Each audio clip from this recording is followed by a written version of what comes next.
That happens.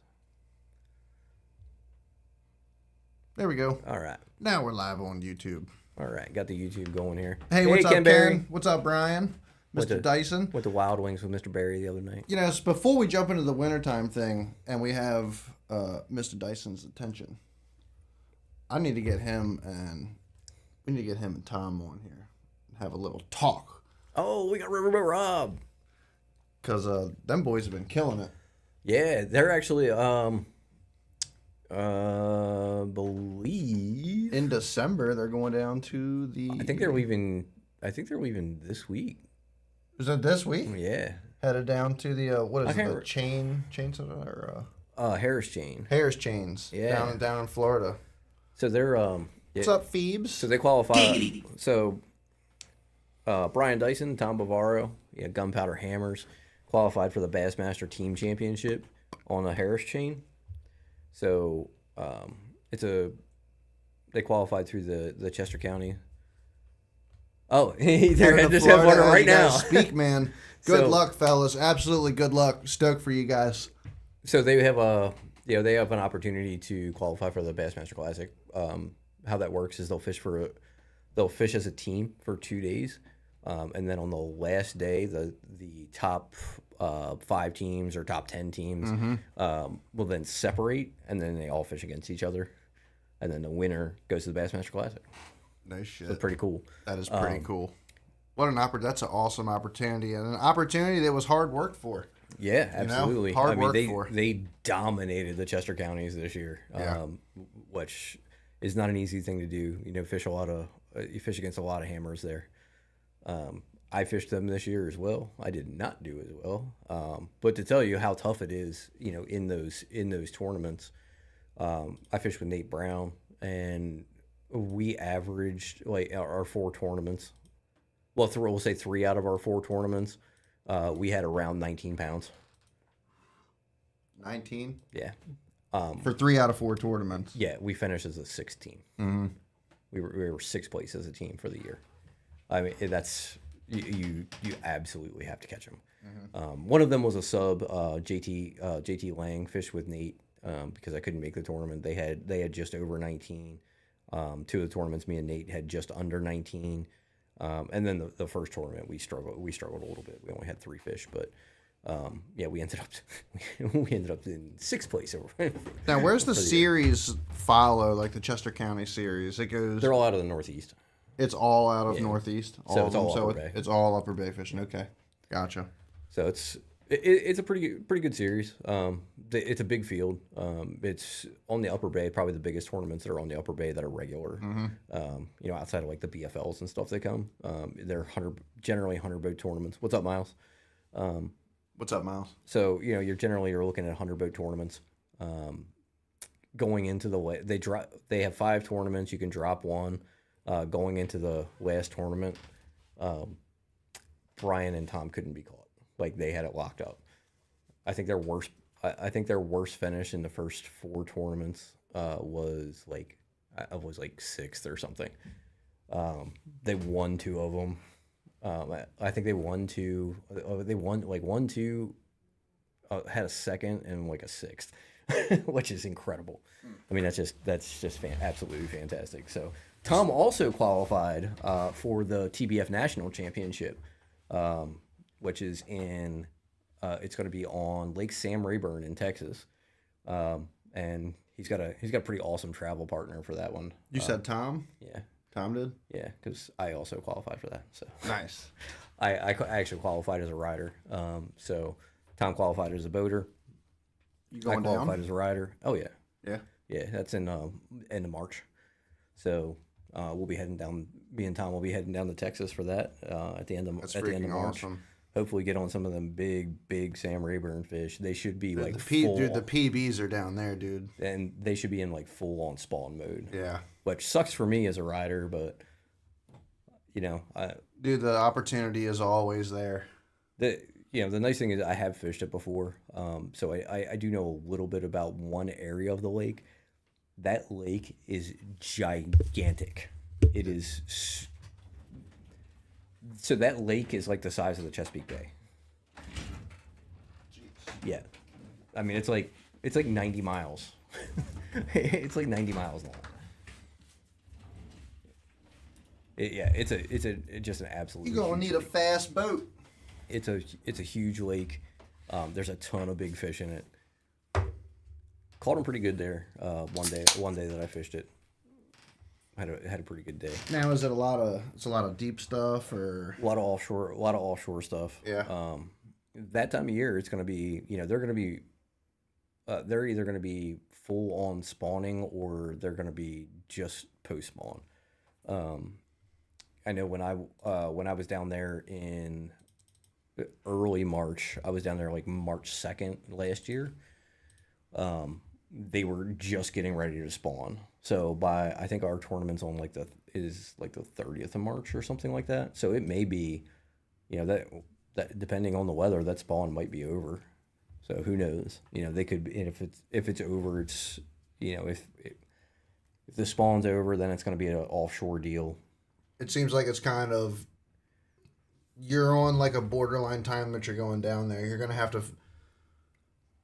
figure something out. There's You're gonna gonna have be to fish figure on out beds. they're still spawning, if they're still on beds, what they're doing. There's definitely going to be, there should definitely still be fish on beds. It's not like an but- indefinite thing that you're going down there and they're gonna all be like yeah, spawning hard. yeah, and a lot of that depends on the weather and temperatures and things like that. I mean, there's certain areas in that lake that when they start moving, they move. So many fish move. I was talking to a local down there, and there's this one cut through that we didn't fish, but he was telling us about it. He said in a tournament one year, everybody was lined up outside this cut through, and you could watch the waves of fish move because the first boat would hook up, and then a couple minutes later the second boat hooks up, and then a couple minutes later the third boat hooks up, and it's just the schools of fish moving. The through. school just moving down Yeah. through everybody's boats. That's pretty wild. Yeah, it's pretty cool. Cool. So I'm pretty excited. Pretty excited about that. Travel with Tom, and hopefully I can help him with my limited knowledge of that lake. Oh man, but you guys can help each other. Tom's gonna be. So for me as a co-angler in a tournament like that, it's more. I'm so at the mercy of what my boater's doing that I will spend most of the pre-fishing time trying to help Tom and figure out stuff for Tom. Right. And then I'll just adapt to whatever I'm doing. That's what I did for my buddy Frank last year. Mr. Ended Frank. I ended up scanning for him while he took a nap. Once we figured out they were in brush piles, we were graphing for hours and hours. And We're talking about Lake Rayburn, Trevor. so yeah, What's up, Jason? So we Robbie, Riverboat Rob. we just traded off, and Frank took a nap, and I just grabbed for him, and I'm just marking brush piles. Frank's just starfished out on the back deck while you're just kind of cruising along, He was just laying on the front deck. laying out on the front deck. Just laying on the front deck as I was driving his boat, just marking, Good just going stuff. down the bank, marking brush piles. Frank wakes up and they're doing 75 miles an hour across the water. Frank's laid out across the front deck. Could you imagine that? Waking up and you're just like blasting across Lake Rayburn. You're just, be oh fun. shit. That was on Conroe, but Conroe. yeah, Where's that? Texas. Another Texas lake.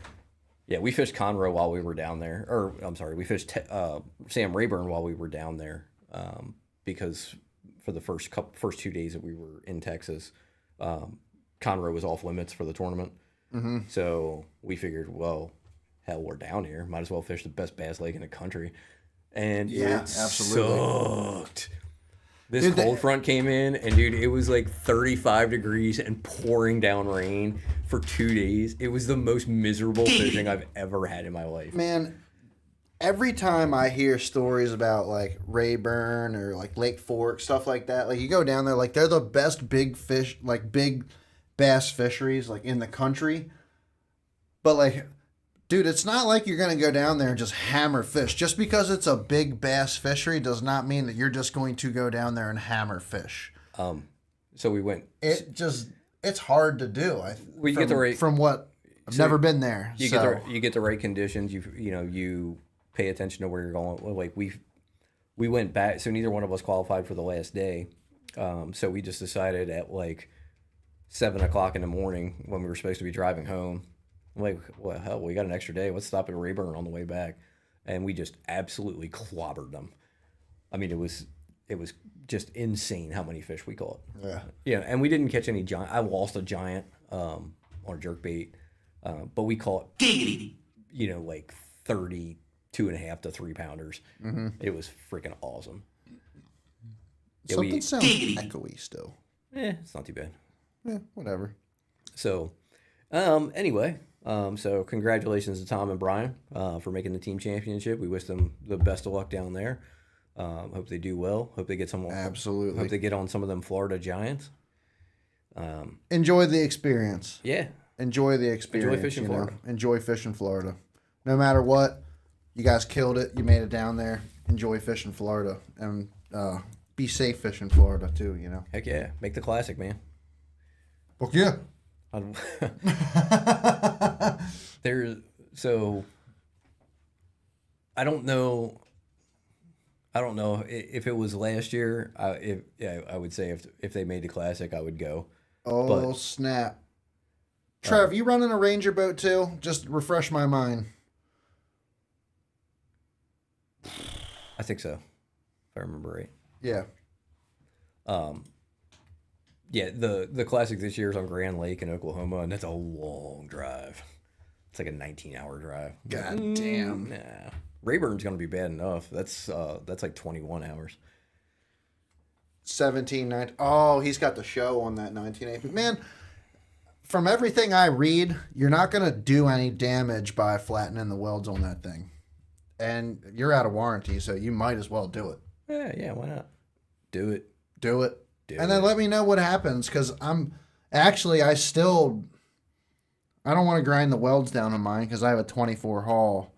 However, I still am having performance issues with it. Like my average mile an hour is 48 to 50. I mean, it should be running 52 to 55 all day long with two people. So I don't know. That's an average for most guys. Yeah, I don't always trust what I read on the internet. It's a mid-50s haul. Yeah, but when you read that from freaking 80 different people, you think everybody's lying. I also see people that look at the speedometer and read it. Right. I see people in champions that say they're 187 with a 150 or on 65 miles an hour, and I'm like, yeah, that's bullshit. No, I'm not seeing anything stupid like that. I got mine to 61, going with the wind and an outgoing tide coming down the Susquehanna going with the current on an outgoing tide. Yeah. How fast is your boat going, Trevor? Because like I said, 48 to 50 is my normal. And then if I'm by myself with the correct conditions, it's like 52. And it's still like, it's just my splash is back behind the console a little bit better, but I mean, that could be prop too. It could be prop. What RPMs are you hitting with that? 50. Let's see, 63 is max RPM. I'm running like 52 to 50. So yeah, I would. Yeah. What size prop do you have on it? It's a 23 pitch. 23. That's what everybody else is running. Yeah. So your RPM like 50, like 57. Super 57 is where I'm normally at. 5,700. Mm-hmm. Yeah, that's a little closer, but still, you want to be closer to when you're. He's a 56. He's running 60, 56. He's running 60. Mm-hmm. Mine is at 60 with me, live wells, and all gear on board. What river were you fishing? That's my first question there. But see, it's consistent. I see many guys talking about they're running 55, 58 miles an hour. 60's fast, 55, 58 miles an hour on their boats, which is much more believable. Hey, what's up, Martin? I can tell you that, I had a friend that had a Ranger, again, 198. And he asked what river you were fishing. Like that boat, like my boat with me, and it runs, when my prop's not fucked up, runs 57 miles an hour. Mm-hmm. And I would pull away from him like he was sitting still. So I don't know. I don't know. It just seems I've never personally seen one of those boats with a 150 running 60 plus miles an hour. I've seen quite a few of them. Yeah, I think 55 I say is 55 a lot is more reasonable. is a lot Yeah. more common. Yeah.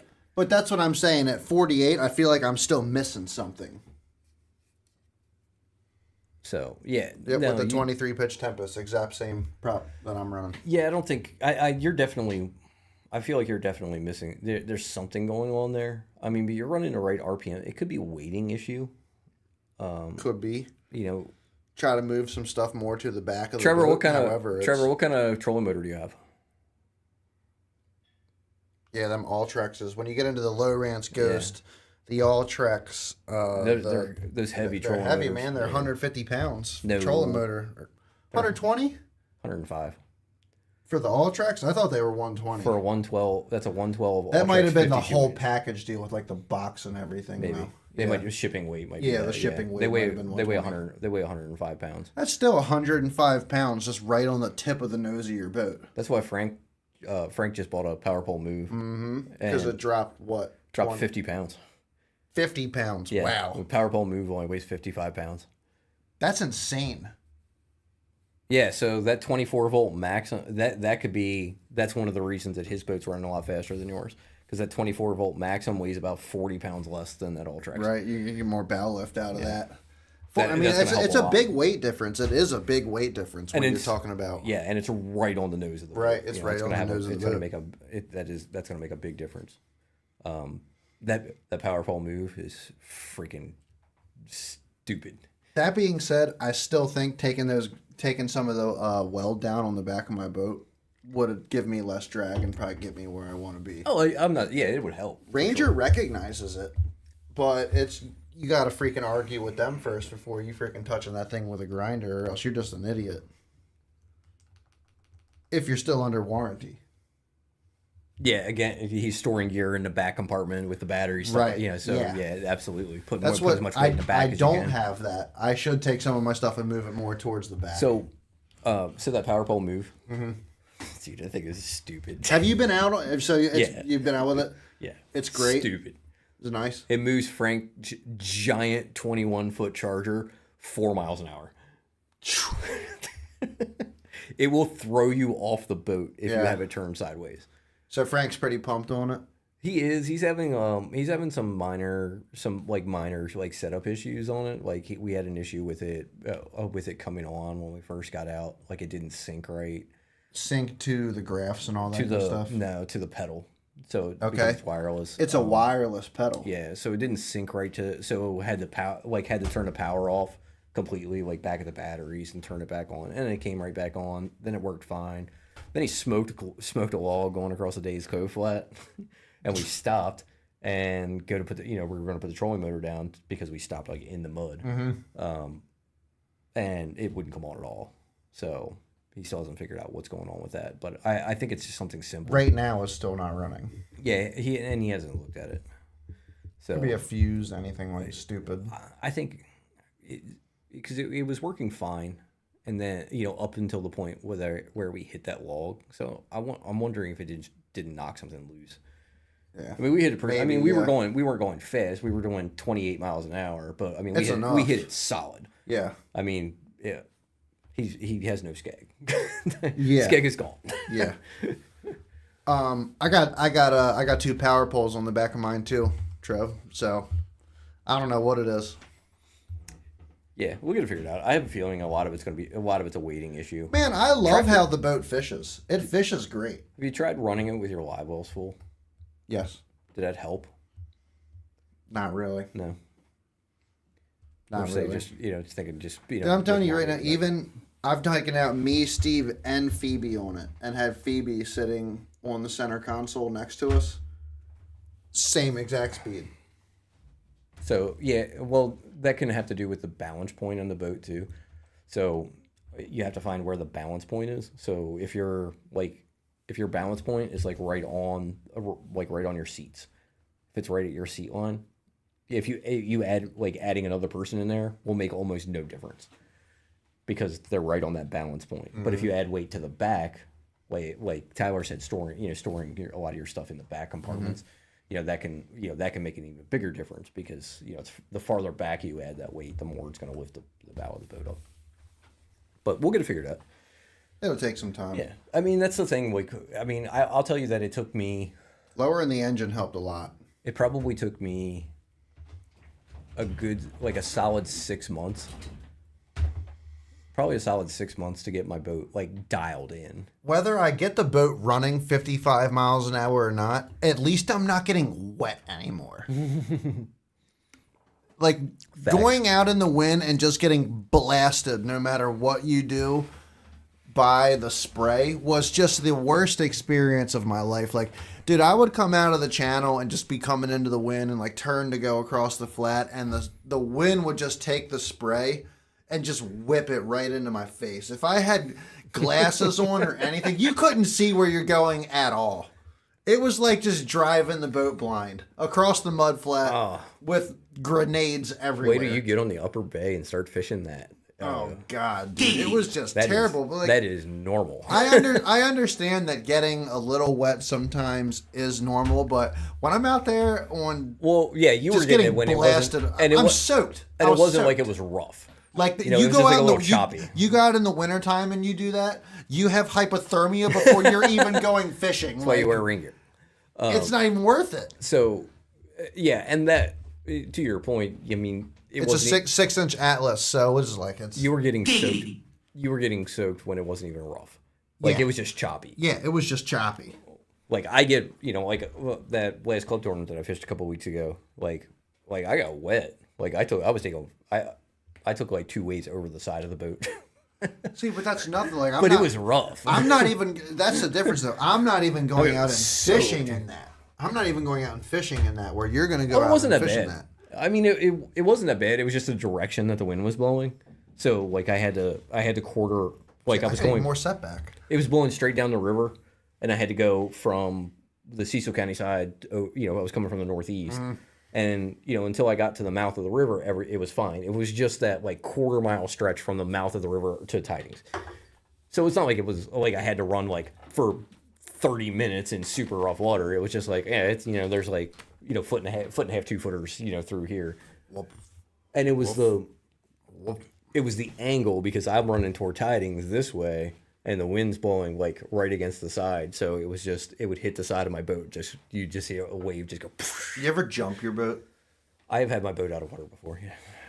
It's awesome. No, it's not at all. It usually hurts on the way down. Yeah, I'm sure. Those seats, it's not a Vexus with the air ride seat suspension. Yeah, no, it's usually not. I actually had my boat completely airborne on the chop tank one day.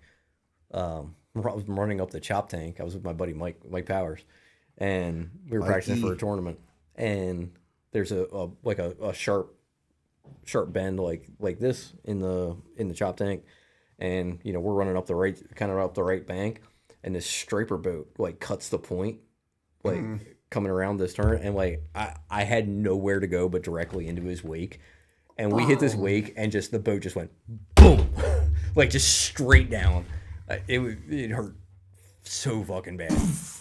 Yeah, it just hit straight down. Then we hit the next one that kicked sideways, and Mike's like he's in the passenger side, like looking at the water, like right next to him because the boat's like this. And then we just kept on going, went fishing. Keep on keeping on. It happened. Couldn't do anything about it. Yes. Grab me one. All right, so. Let's dive into this winter fishing thing. So winter fishing. Winter fishing. I'm quite ready for that. Winter fishing. So winter fishing. Winter fishing is one of my favorite times. Winter times, like that's one of my favorite times of the year to fish. One, because it's a great time to catch a hammer. Nobody else is out there.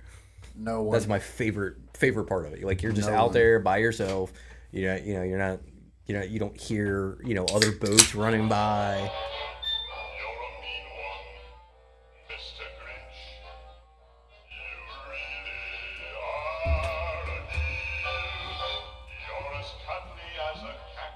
Alrighty.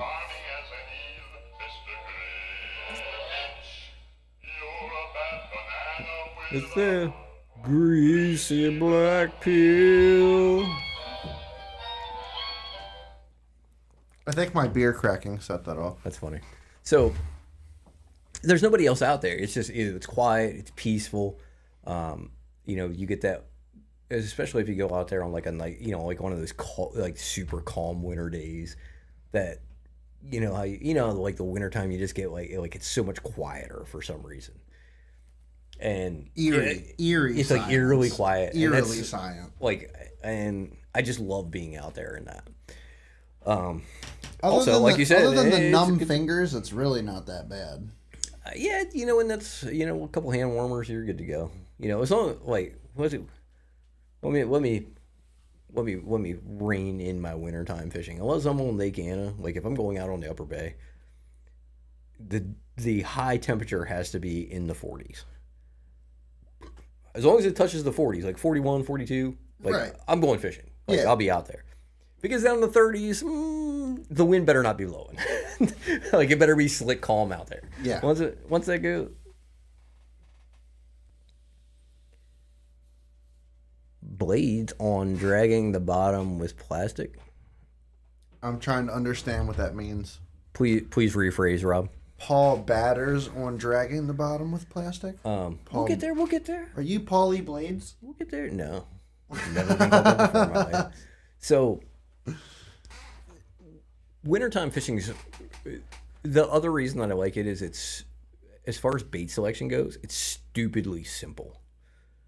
I mean, you really only have a couple options. Yeah, I'm throwing 5 baits really, and we'll go through those. So, my number one favorite bait to throw in the wintertime is jerk bait.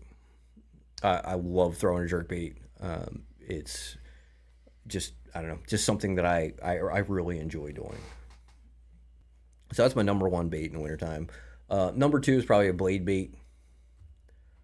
Those are the 2 that I'm going to be throwing the most. Generally, in the cold winter, those are probably the only 2 things that I'm throwing. I don't throw a lot of other stuff, but throw a blade bait, and I will throw a Z-Man freaking finesse jig, a really tiny finesse jig. I throw my number 3 is like a Ned rig. Mm-hmm. Like I'll throw a Ned rig a lot. If I feel like I need something slow like that. But a lot of time in the winter, you're getting a reaction bite, and you have to be. It's about bait placement and just pissing them off. Right. They don't want things in their area. That's why a blade bait works so well. That's why you foul hook so many on a blade bait, because they're just swatting at it to get it out of their zone. Jerk bait is a feed. That's more of a feeding bait. That's something that you kind of have to catch like the right window. So you got to catch those feeding windows. Sometimes that's first thing in the morning, even though it's cold as balls. They'll still eat first thing in the morning. Sometimes it's through certain times throughout the day when the sun warms water. You just kind of have to play around with it. So we got jerk baits, blade baits, Ned rig, crankbait. I have caught fish on a crankbait down to like 34 degree water. It works. Mm-hmm. I've caught them really, really good on the Potomac at 37 degree water. When you're throwing a crankbait and it's in cold water, are you burning that crankbait? Oh no, I'm worming it.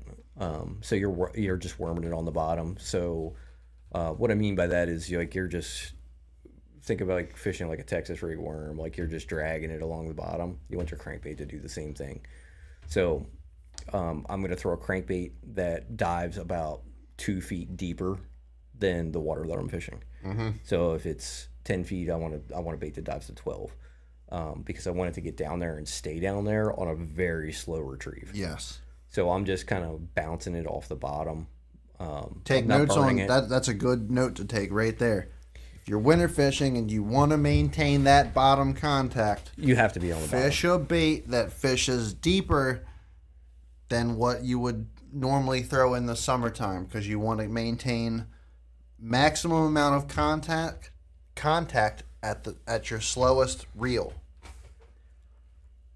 Rob, I would rather do anything in the world than drag plastics, and that doesn't matter what time of year it is.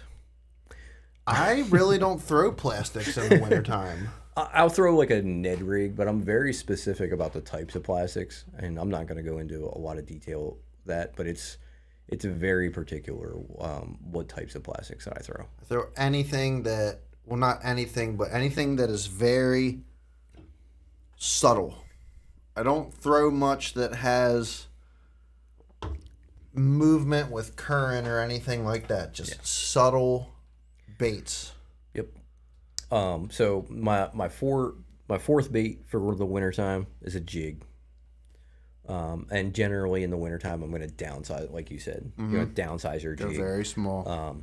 Small finesse jigs and hair jigs are, that's Yeah, that's hair big jigs thing in is the huge. wintertime. I'm talking about like spinnerbait throwing on a jig. Like I'm not throwing these jigs on my. No, I'm not. I mean, I'm throwing. bait If I'm casters. throwing a hair jig, I'm throwing a quarter ounce hair jig. Yeah. At the most, probably if I'm throwing a, I throw a lot of half-ounce football jigs in the wintertime, but I'm throwing a very compact, very very small tungsten football jig. Right. Who do you like to run with the tungsten? Picasso.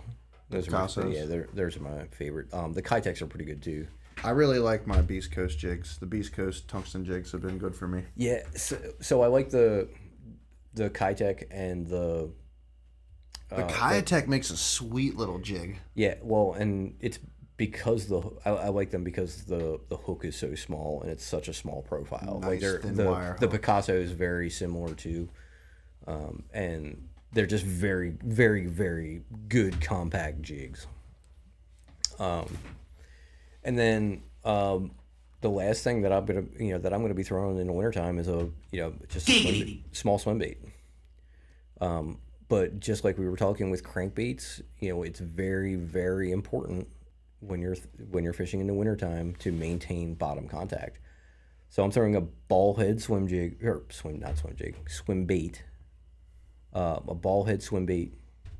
Yeah, the jigs I throw are smaller than that. Yeah. Oh yeah. Much smaller than this.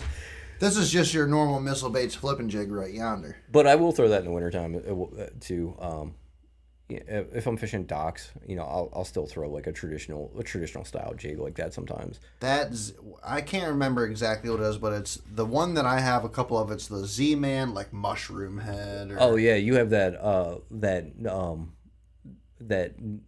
it's a Ned head with a jig skirt. It's a on Ned it. head with a jig skirt on it. Yeah, is those exactly are what it is. those are Those are great. They're great for wintertime fishing. I don't use them very much in any other season. Oh.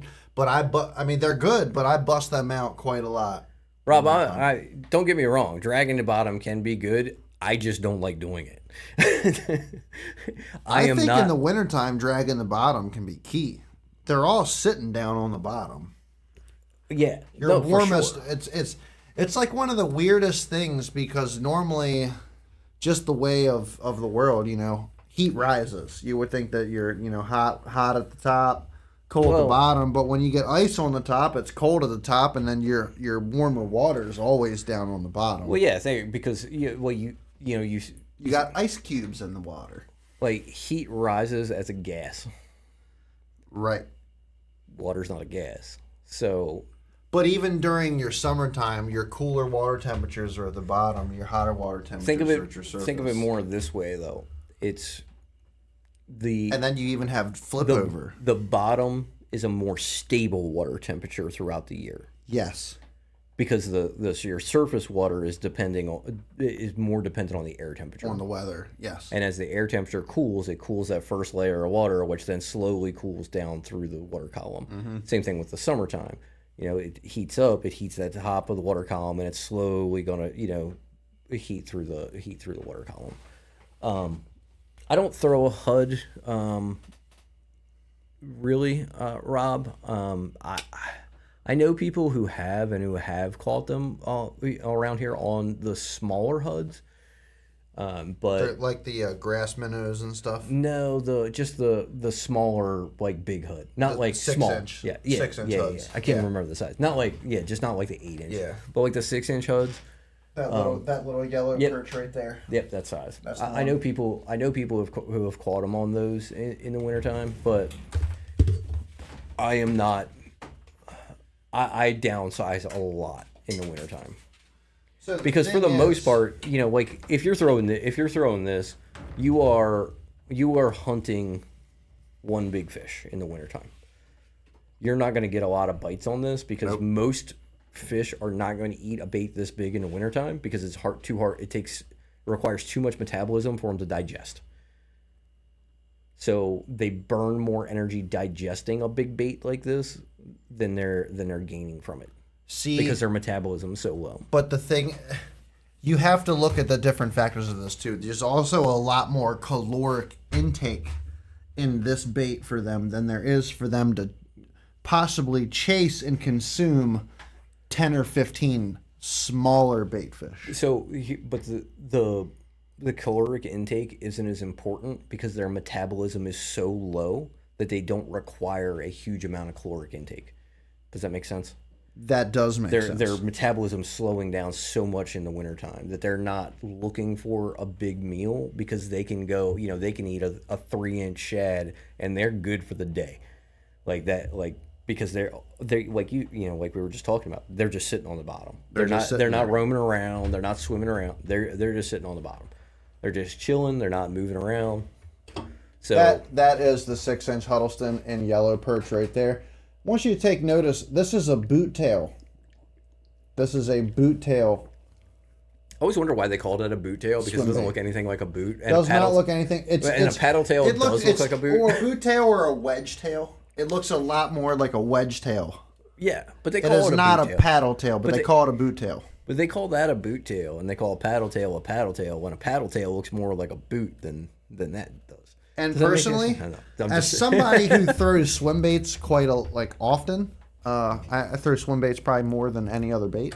I have not caught that. I mean, there has been more double-digit fish caught on Huddleston than any other bait in the country. Oh yeah, for sure. It is a guarantee. This is a bait that catches fish, no doubt. I just haven't. I don't winter fish as much as I should in order to put the time into this bait to catch fish on it. But this is your proven. If you're going to throw a swim bait in the wintertime, this is it. If you're going to throw a big bait in the wintertime, this is it. It's going to be this, or you're either going to slowly move a glide bait or burrito, something like that, which is kind of the same. The thing is, same concept. The burritos are work too. It's the same exact concept. Yep.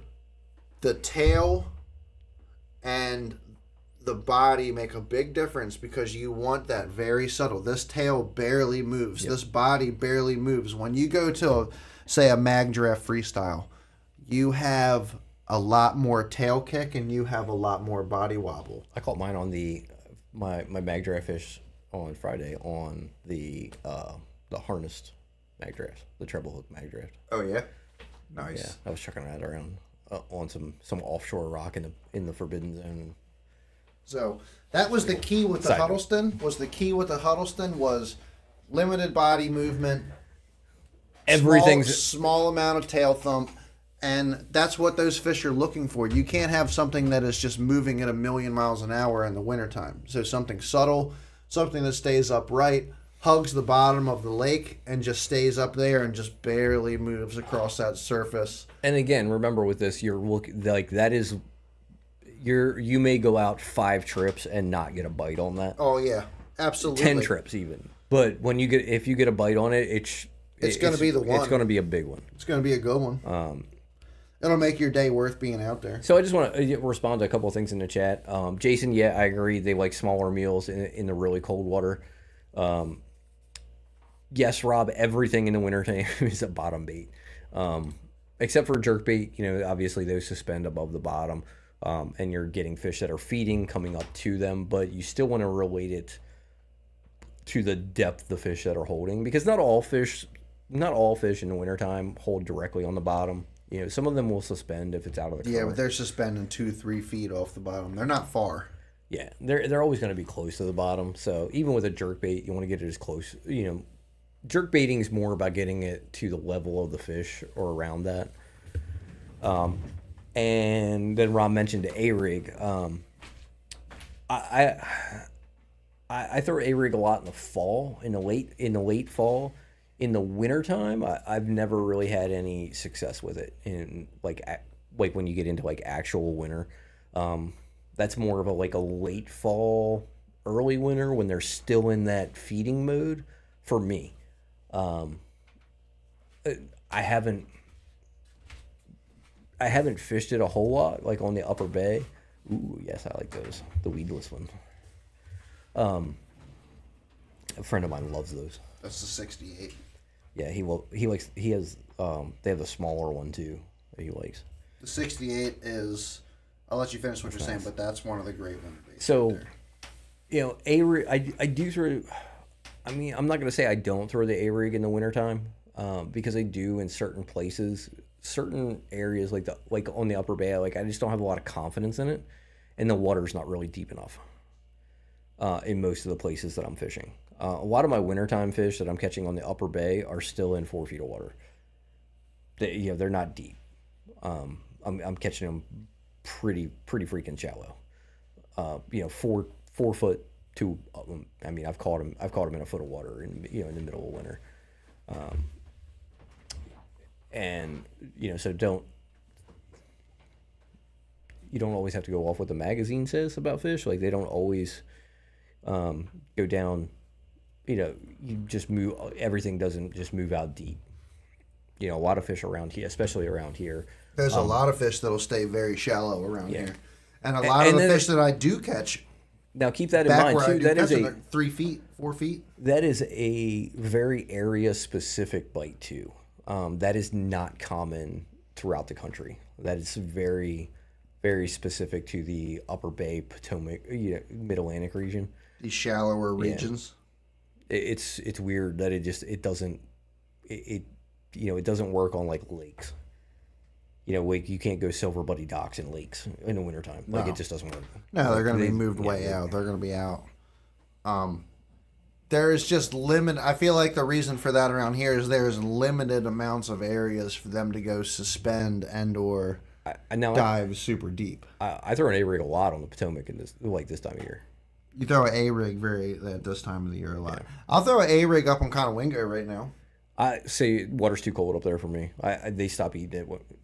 For me, like I can't catch them when the water gets like dips down below What's up, Wes? 45.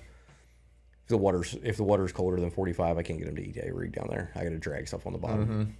Them boys at the Susquehanna Fishing Tackle had themselves a day the other day. Yeah. It looked like they were throwing little like swim jigs or just little Swim paddle bait. tails around, little swim bait around. Little Kitech swim bait. Yeah, it looks like a little like their Kitech, favorite- like 4-inch or Like something. their favorite like that. wintertime bait. Hey, they made it happen though. Yeah, they throw So it all the they time. were eating, and they said the water temperatures was in the 30s Mm-hmm. up yonder.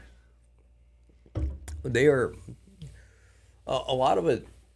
A lot of your fishing this time of year is finding the wintering areas, and there's very specific things that you need to look for when you're looking for a wintering area for fish.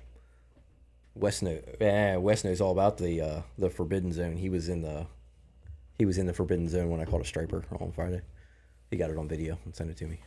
It's pretty funny. But so bass, Paul's making them stripers. I caught two, but one went home for dinner. So caught it on an underspin. It was probably the first fish I've ever caught on an underspin. I caught a don't throw. striper on a 6-inch mag draft. See, that makes more sense though. I don't know. I was so surprised by it. I was like, no way. That makes well, and like I'm not surprised that I caught it on an underspin. It's just I never throw an underspin, so like I'm dragging this underspin on the bottom, like over this rock pile, and it just stops. I was like, oh, hello. I was like, yeah, that's not a bass. But so areas that you're looking for in the wintertime for bass on tidal water, it's the opposite of what you're looking for any other time of the year. You want as much out of the current as possible. So if you got a heavy tide current in that area, they're probably not going to be there. If their metabolism is slowed down, they don't want to work to be able to have to hold in their spot. Now, if you're in an area that has nothing but, like say you're down on like the shore, then you're looking for current breaks. So it doesn't have to just be like an area that doesn't have current. You're going to be looking for big current breaks. But regardless, they're not going to be in the current. Something tells me that wherever that was very I know exactly where that about was. where that was. That was Lake of the Ozarks. So what, do they have a bunch of warm water discharges or something like that? No, it was just the water was real warm. They were moving up to spawn, and then a big cold front came through. Okay. Yeah. So they were already up shallow, Interesting. and then it came through and snowed. Yeah. That would be freaking cool, though. John Cox caught him on Rayburn one year in like February on a frog in like 50-degree water. I was gonna say, who's like the frog masters? I thought it was Dean like Ish. Rolas. I Dean thought Ish Rolas was like ish. yeah. Guys just start frogs all year round. Yeah, I mean, like John Cox, he did very well in a tournament on Sam Rayburn. He went way up the river, 55-degree water, throwing a frog around bushes. Mm-hmm. Like nobody throws a frog. Nobody, nobody's Not in gonna throw a frog. 55-degree water. No, nobody's going to throw a frog up there. He's like, but they were hammering a frog in 55-degree water. It was an FLW event back when the FLW tour was around. Yes, Jason, sheltered areas. Yeah, that's going to lead into my second key point about a wintertime area. No current. It's got to be out of the wind. Right. Again, you're looking at pretty much the total opposite of what you're looking for in the summertime. The wind is going to drop your water temperatures, make the summertime. Cold. Well, it also creates current. Mm-hmm. And those fish don't want to get beat around. They don't want to be fighting the current. Exactly. They just want to be lazy. So, pretty much, you're looking for the opposite areas that you're looking for in the summertime.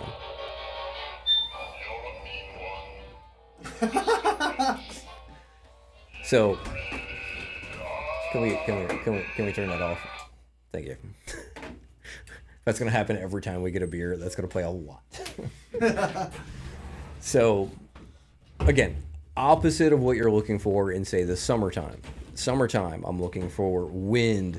I'm looking for current. Windy bank, current, sun, shade. Wintertime, I'm looking for no current, no wind, sun. I want a bank that the sun, I want a bank that gets direct sunlight. Anything that's going to warm that water up a little bit.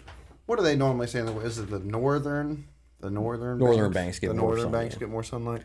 Again, going with that completely opposite theme. Incoming tide. Incoming tide tends to be better in the wintertime than outgoing tide. So, just take everything from like your typical spring, summertime fishing and flip it around backwards. And that's what you're looking for. Stuff that's out of the way, protected. If you have like talk about the shore rivers, you'll have like these little oxbows down there. And at the end of these oxbows, you'll have a little bit like a little like deep pocket next to the main river channel. It's going to be a great wintertime spot. Anything that's outside, that's got a little bit deeper water. Now, remember I said, I catch them relatively shallow, but when I say deeper water, deeper is relative. Mm-hmm. You got to think like the upper bay is pretty shallow in general. So 5 foot is pretty deep. That's deeper water when you're looking at like, the Northeast. So mainly though, we're looking for protected areas, out of the wind that are getting sun, that don't have, current, or very little current, or have good current breaks. And then the last thing you're looking for is bait. If there's no bait there, there's not going to be any fish there. Yep. Because they, again, back to what we said earlier, these everything fish, at all times of the year is food. Right, but even more so in the wintertime, because these fish are not chasing. They're not chasing bait at all. So they're only going to be in an area where there is bait. if there's no bait around that area, there will not be fish around that area. Is your normal what is your normal bait forage in the wintertime? So you have all Shad. types of different spawns all throughout the year that create small bait fish and whatnot. Shad. Your normal Yellow perch. forage, shad, Shad and yellow perch. Mostly shad and yellow perch. Mm-hmm. I mean, that's pretty much it. And you still like fingerling shad? Or, what are we talking about here? Yeah, I mean, so, the shad that we mostly get. Hey, like, what's up, John? Thanks for joining us. in the Upper Bay. They're like 3 inches long. Mm-hmm. That just typical stuff like that. Yeah. John, basically what we're talking about right now, we're just talking about some winter fishing tactics. We talked a little bit about throwing a blade bait, a little bit about throwing a finesse jig, some paddle tails. We kind of crankbaits. We talked about some of these bigger baits. I want to talk about crankbaits too. I love crankbaits. I am totally down to talk about crankbaits. So we talked about jigs. We're going real small finesse jigs. We talked about some swim baits. I'm basically just a small paddle tail on a ball head. Blade baits are blade baits. I'm not going to go into those. There's about if you don't have a blade bait, go buy some blade baits. That is the wintertime. Go get some Demiki vaults. It just is. Go get some Demiki vaults. They're not terribly expensive. Mm-hmm. They're good blade baits. The blade baits are blade baits though. Cheap blade baits. You're gonna lose. You're gonna lose. Guarantee you're gonna lose a ton of them. Just buy cheap blade baits. It's funny because I was talking about this the other day with a friend of mine, and you'll go out there one day, and like you're catching fish on the blade bait, and you'll throw that same blade bait all day, never get it snagged up, and then you'll go out the very next day and you'll lose like 10 in like 2 hours in the same exact spot. Exactly. Yeah. It's so funny, but so blade baits are blade baits. There's not a whole lot to them. There's some different ways that you can fish them, but not really a whole lot. I gotta say, LJ, which means Little John Hansen Jr. He's it's weird, man. I'm telling you, your dad. I love your dad to death. Your dad like skips some of the best times of the year to go fishing, and every time, like for a past couple years, when I get to see your dad, like I see your dad a lot out on the water. After that fall session breaks and we get into that wintertime fishing where we go back into some of the docks and we throw some baits around, that's when I see Mr. John Hansen out on the water more than any other time of the year. He loves going out and throwing stuff around for those wintertime fish. I do. I have seen him a lot. It's literally like all year long you won't see him whatsoever, but then all of a sudden wintertime comes around. Yep. There he is. He's out there fishing. So it's I look forward to this time of the season for going out with him and Steve. We have a good time. So jerk baits, our number one was jerk baits. Jerk baits are jerk baits. You throw your favorite jerk bait. Yep. Number one was jerk baits. Whatever you have the most confidence in. I'm not going to go into too much detail. Specifics. There's a lot of specifics that you can Vision get into. 110. Junior.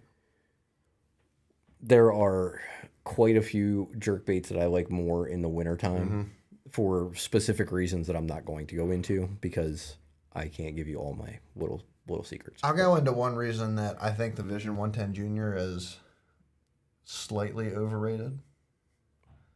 Why? And it's for the same reason that I preach for every bait that I throw. Why is it overrated? Every motherfucker has one. Everybody's throwing a Vision 110. Not the Junior though. Not a lot of people throw that Junior. That Vision 110 is just a staple in anybody that likes. Ooh, that was just like a little squeak. I hope that doesn't smell. I'm sure it will. If it does, it's potent. But it's one of those jerkbaits where it took the market by storm, and everybody has Vision 110s. And I threw Megabass and OSP, and I throw Raid, and I throw JDM baits because I like throwing things that are different from what everybody else has. But everybody throws Vision 110s. Oh yeah, everybody does, and they work. They absolutely 100% work. I'm not saying that they aren't great jerk baits, but there are other jerk baits out there options, that have properties to them that make me throw them more in the wintertime than a Vision 110. Put it that way. Glides and wakes. Wakes in the wintertime? Our goat. I'm not throwing a wake bait in 32-degree water. You may catch them on a.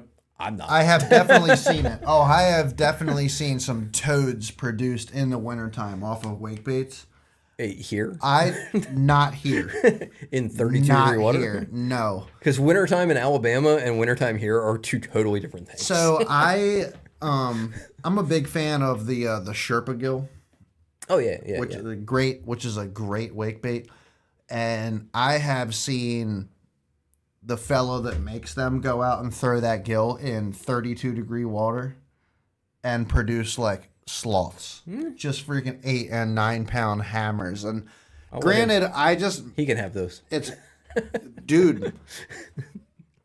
Imagine the story though. Imagine being able to tell somebody that you caught a 9-pounder. I caught a 9-pounder on top water in the winter. Top water in the wintertime, and the water temperature was it wasn't Lake Anna either. It was 32 degrees out here. Like, I hear stories of it, and I think there's truth to it, obviously. But man, I definitely don't have the patience or the desire to even sit there and freeze enough to try to throw a wake bait in the wintertime like that. So what we have? We don't have baits, the fishery where we are for that. Well, we talked about Ned rig stuff. Yeah. You know, very natural, very little action. Our jigs, we talked about those. You know, you want a compact jig. So crankbaits in the wintertime. Like I mentioned earlier, I've caught crankbait fish down to 34 degrees. And I've caught good on crankbaits down to 34 degrees. I'm not talking like I just caught like one random fish when it was 30, the water was 34 degrees. Okay, he must be talking about different season. Winter. I fully agree. The wintertime is for deer and ducks. 37 degrees on the Potomac one year. I absolutely smashed them cranking. I mean, smashed them. I think I probably caught close to 30 that day. It was just incredible. 37 degrees, cranking. Most people aren't going to throw a crankbait when it's 37 degrees out. A lot of people will. Don't get me wrong, but it doesn't come into your mind. And there's two things that you have to look at when you're throwing a crankbait in cold water. One, depth, right? We talked about that a little bit earlier. You got to make sure that you're hitting the bottom. Got to make sure you're hitting the bottom. If you're not hitting the bottom, you're not catching fish. And two is the action of your crankbait. Now, here is the crazy part about the action of the crankbait.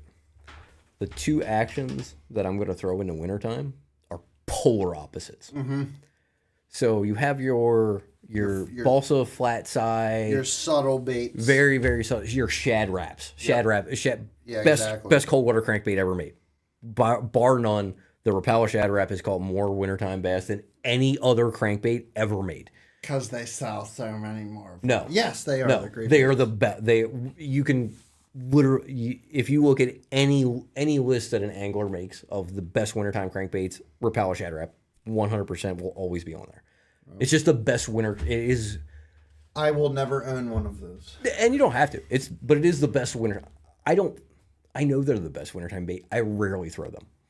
It's just I don't like throwing them. Right. Because you have to throw them on a spinning rod, and it gets in. It's a little annoying. But they have a very very subtle action, and your flat sides. So like our UMA wedge, good wintertime. That's a good wintertime bait. Any of your Berkeley Fritz side, what's that? Mega Bass Sonic side? Is that their flat side? I'm not familiar with Mega Bass. I don't fish them too. Mega often. Bass Sonic side. Yeah. And I don't even like the Mega Bass Sonic side very much. The Mega Bass Sonic side is actually a larger profile flat side crankbait. Well, I don't mind a little larger. It's much bigger than the UMAs. It's bigger than the Rapalas. As long as it's still in that, think about it. Remember, I was just describing the bait. It's the in the bait's- threshold of the 3-inch the bait's, threshold. the bait that's in the water 3 Yeah. inches long. So even if you got a 3-inch crankbait, as long as it's not getting bigger than the bait. So, but you have all of those. You have this really, really subtle action. I use my phone as a camera currently right now, Joe, so I'll check it out after the podcast. And okay. You can post it in the comments, I think. I could probably see it. Nah, I don't think so. Can you not? Yeah, I don't think you can post pictures in the comments on. Well, live. try your best. I've tried before. So they have very subtle actions, and I think that when you get on a bite for that, that's a feeding bite. Lame. You're getting on a feeding bite, right? That's not lame. That's cool. So you're catching them in that time, in that feeding window, which in the wintertime is very narrow. Small. It's very short. It might be you generally, my experience, you'll get 2 feeding windows throughout the day. You usually get one first thing in the morning, which is odd because that's the coldest time. You think it'd be in the afternoon, but usually it's first thing in the morning. And then you can find ones, sometime, throughout the day. At some point, you'll get another feeding window when that sun comes up and starts to warm things up. So you get on a feeding bite. Now, our other crankbaits. Why do you gotta put that in front of me? That's a Darby Creek lure right there. Oof. That's from Darby Creek right yonder. So your other spectrum of crankbaits, the other end of the spectrum, are these really wide wobbling, intrusive crankbaits. Now, these are going to be like your wiggle warts. Stupidly good cold water crankbait, right? Wiggle warts, rock crawlers, Strike King Series 4. These are all crankbaits that are super wide wobbling and are super good crankbaits in the wintertime. Now, there's some idea on why these are good in the wintertime. And I've listened to a lot of different opinions. The one that I hear the most, and I actually heard this, from KVD talking about this, is when those bass get set up in their wintertime areas, they don't like things fucking with them. No, they're chilling. So when you have this wide wobbling, intrusive crankbait that comes into their area, they just want to get it out. Like, they just want to get it out of their area so they can go back to chilling. You're not that subtle bait that's causing very little disturbance passing through your area. Right. You're causing a lot of disturbance. Right, and it pisses them off. Right. And they eat it. So the only similarity between these two is you want to be touching the bottom. Mm-hmm. Other than that, like your wide wobbling one, you can tend to fish that a little faster. Your subtle ones, those are the ones you're going to want to worm. Get them down on the bottom and really slow. Your wide wobbling ones, I mean, some of the best days that I've had cranking in the wintertime have just been like, just like a normal retrieve. Big wide wobbling crankbait, normal retrieve, and you just happen to run by one and they'll just boom, and they'll just load up on it. So that makes it really important. Wintertime especially, more so than any other time of year. Very, very important to change out the hooks on your crankbaits. You want to make sure that you have fresh hooks that are sharp. Because A thinner wire hook makes a difference in the wintertime. A fish in the wintertime, their lips, their skin becomes more tough. It's harder to sink those larger hooks in my opinion. I wonder how true that actually is. I mean, this is just in my experience, but I feel that because we don't lose that many. Once a fish is really hooked on a crankbait in the summertime, we don't lose that many fish on cranks. But as the fall period comes around and the water temperature starts to drop and we start to hook up on our more of the flat side cranks, I definitely tend to lose a little bit more fish. And I think it has a lot to do with just your hook gap. When you have a fish and they get cold and their lips get harder, their skin get harder and everything, I think you need a hook gap that has a little bit larger of a gap, and you need a wire that's a little bit thinner of a wire so that you can drive that in a little bit and get them more pinned. So let me ask you a question. Is that because their mouth's harder? Or is it because of how they're eating it? Because think about when you're catching a fish on a crankbait in the summertime, you're getting that aggressive bite where, I'm going to use this, pretend this is a crankbait. You know, a lot of times in the summertime, they're eating it like this. Right. Where you're getting good hooks into them. Mm-hmm. Wintertime, a lot of time, they're just coming from the back. Right. And you're barely hooking them. So instead of getting them hooked good inside the mouth because they choked it, is when they just come up and nip at it, you're just skin hooking them which tears and then pops. Right. So I mean, but in your mind, do you think that the theory of going to a more wider gap and maybe a thinner wire hook, I think you can definitely help your hookup for ratio? Sure, because of the way that they eat it. So like you have here you have an extra wide gap. So extra wide gap hook. Not that you guys can see this hook. Let's see here. Okay, so you can see that the hook point. Let me get a little closer here. I'll just use it. So you can see the hook points on these. Wait, so who's Miles? Kind of bend in. And so that hook point bending in, not a real conducive for, it's very good for keeping a fish hooked, not very good for hooking a fish. Mm-hmm. So you want to throw hooks like this. These are summertime hooks, in my opinion. I'll say springtime hooks, because I throw should be on the style bait. I throw round bend hooks in the summertime. I throw round bend hooks 90% of the time, unless it's pretty much any time but the spring. But wintertime, you're going to go to a round bend hook, something that's got a little bit wider hook gap, a little bit easier to, you're just a little bit easier to hook that fish. A little less opportunity of skin hooking the fish. You're going to get a better hook into them. You're going to land more fish. As far as lighter wire, I don't really go with I fish the same. I pretty much fish the same treble hook. Sometimes I'll actually downsize my hooks in the wintertime. Yeah. And for me, it's more of I don't know. Like, I'll go from like a 4 to a 6. Wintertime gets freaking weird, man. I'm telling you. You can do so many different things in wintertime.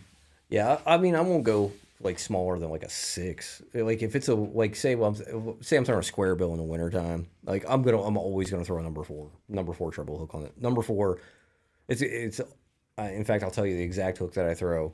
It's a short shank, round bend, Gamakatsu treble, 2X strong. The Gamis. Always. Like, that's Magic Eye, because the Magic Eye is the freaking best thing ever invented on a treble hook. Mm-hmm. So I can swap out a treble hook in about 10 seconds. Wait, tell me, what is the Magic Eye? So it's a beveled. So the top here I get you. Yep, is beveled. So when it just freaking scoops into a split ring really easily. You don't need split ring pliers. You just slide it into the gap, twist it around, and it's on. That's cool. Yeah. Now, have you found any of that to be? You haven't found any hooks that break at the ring? Never broke one. Because lack of material, anything like that? Nope, I've never broken one. Now again, I fish 2X strong, so I fish actually a little thicker wire. Zach, what did you pick up for your dedicated crank and rod, brother? I like it. I hope it was the St. Croix. St. Croix makes good stuff. Chad has to pee. I love their crank and rods. Talk to St. Nick. Hi, St. Nick. Can I tell you what I want for Christmas? Don't sit on his lap, Paul. I take a size 20-foot Falcon bass boat. So anyway, yeah, Zach, what kind of rod did you get? Talk a little bit about cranking rods here.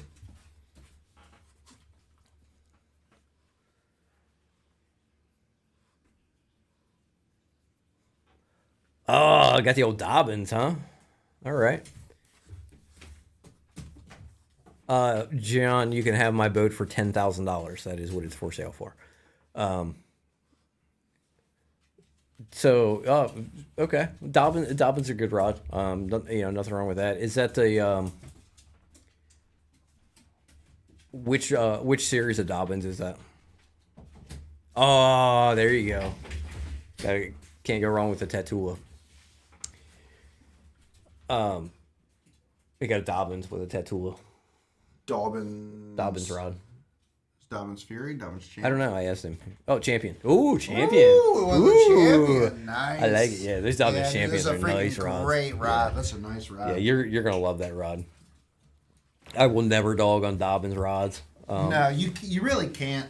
They have good warranties. They have good customer service. And their rod action is great. There's about three manufacturers other than St. Croix that I won't dog on. Everything else, I think, is overrated, and I think their warranties suck. And I think it's stupid that if you pay $500 for a rod, you get a 1-year manufacturer defect warranty. Which is why I do not buy too much Megabass stuff anymore. I think it's like 3-year warranty on Megabass stuff, and you're talking about like $600, $700 fishing rods. Are they even 3-year? I thought they were 1. Shimano's 1. I think it's 3. I thought Shimano was 3 years. 1 year. Is it 1 year? 1 year, manufacturer defects only. Yeah. So they have to, from what I've heard about their warranty process, is they are not very, they're not very customer service friendly with their warranty replacements either. Shimano, it's a shame because I just love the X Pride so much. I think it might be my favorite rod. I have a friend of mine who has 2 Poison Adrenas. And I'm like, dude, why? If you're paying that much for a rod, I'm not saying you have to buy a St. Croix, but buy a G Loomis.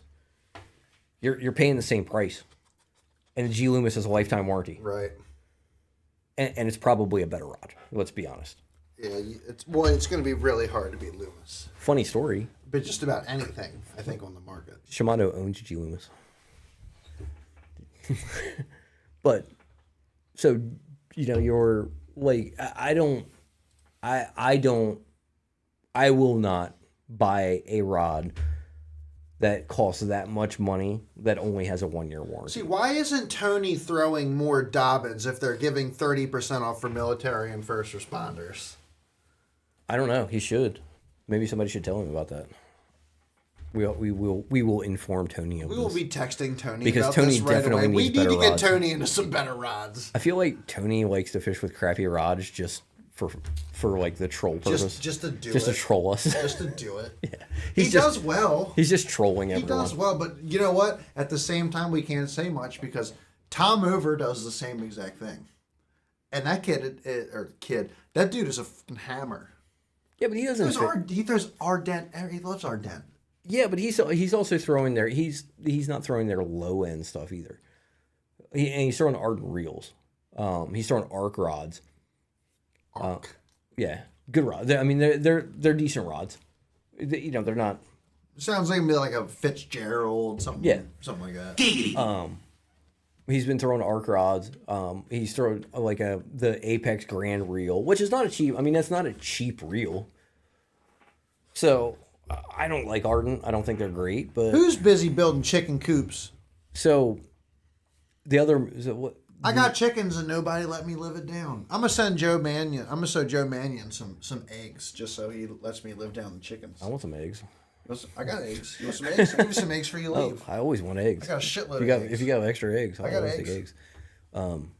So G Loomis is one of the rods. I'll never shit on G Loomis. I will shit on you if you say that G Loomis are the best rods on the planet and nothing is better. They're good rods. Did not say that. I just said they're great rods. Yeah, no, I'm not. I'm talking about in general. If somebody says that, I'm going to make fun of you. I'm not going to make fun of the rods. because I do think they're slightly overpriced.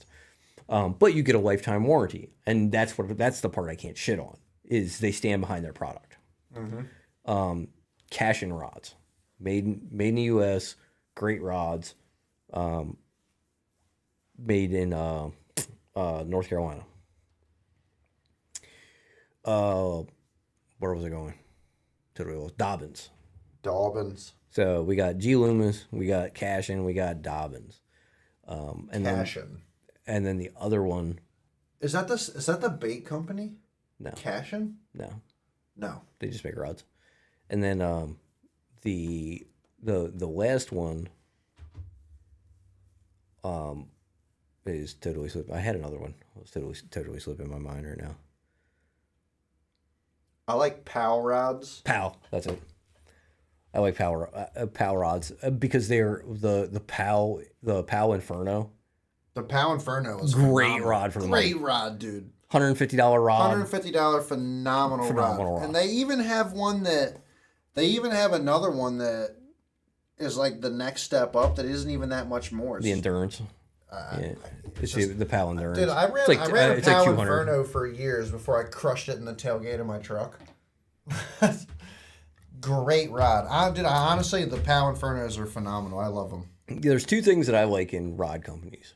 Companies that stand behind their product and give you a good warranty, and then bang for your buck. You know, I love Shimano. You know, Shimano X rods are, man, they're great.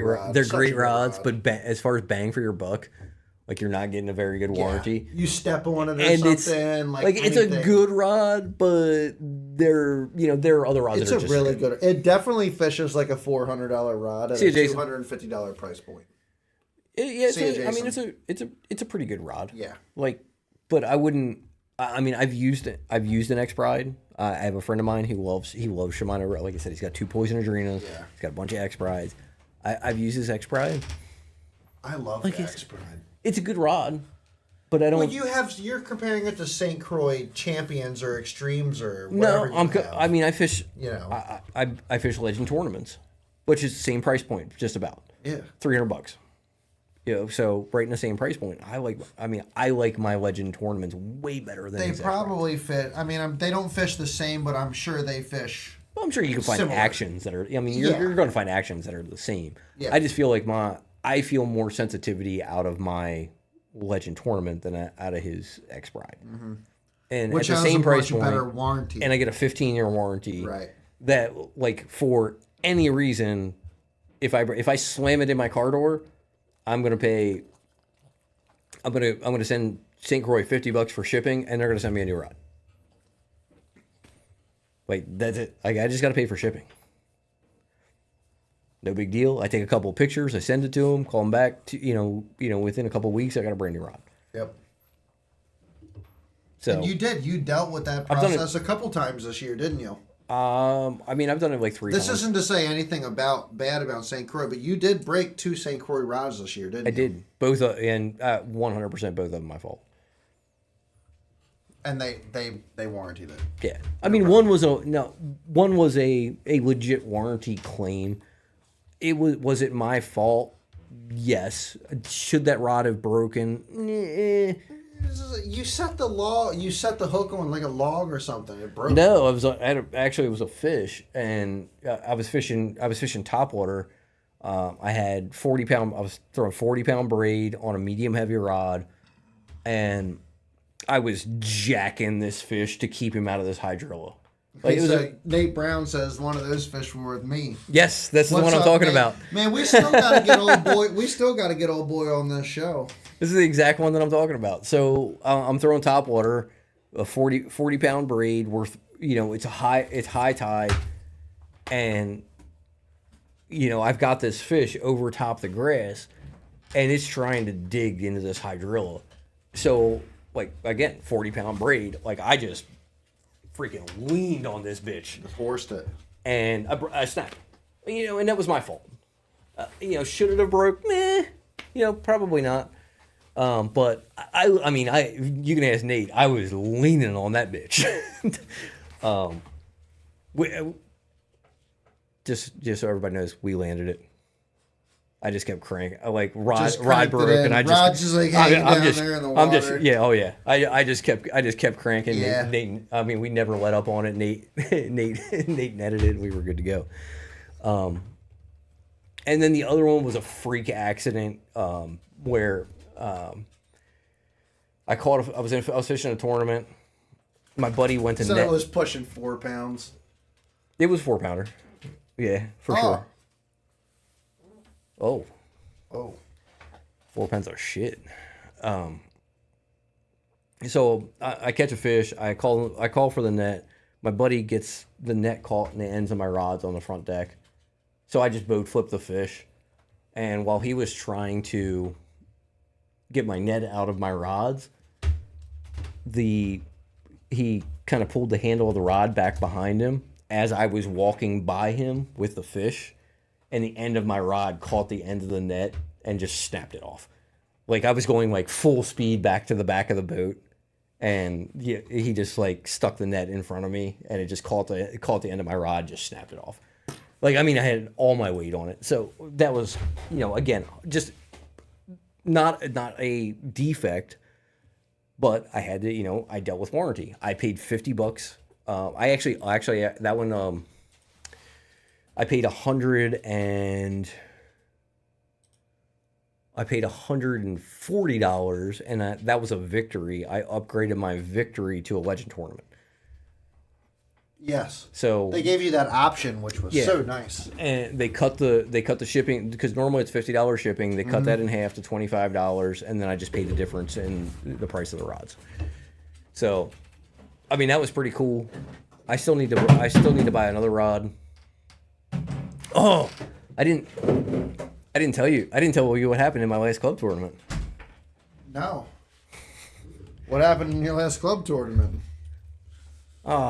I lost a St. Croix Avid X and a Tatula SVTW. You lost the whole combo? Whole combo. I looked. I mean, I tried to get this thing back for I dredged the bottom in this area for like a half an hour and could not find it. What happened? So I'm fishing a dock, right? And they got there was a bubbler in that dock, right? To keep ice. Yeah. Mm-hmm.